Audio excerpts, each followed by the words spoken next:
How to learn Hertz additional driver rules. Hi everyone, I'm here to assist you today without any delay. Let's jump right in.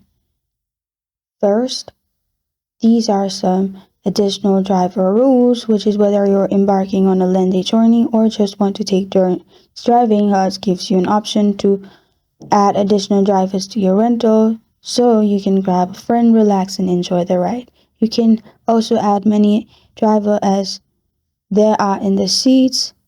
Ask your Hertz representative about adding an additional driver to your reservation at Hertz counter. Additional fees applies as well. And for the additional driver, it is charged per person and per day.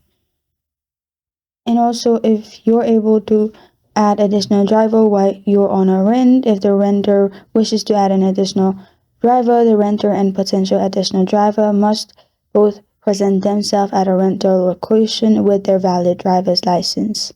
And these are some rules, and this is how to learn Hertz additional driver rules.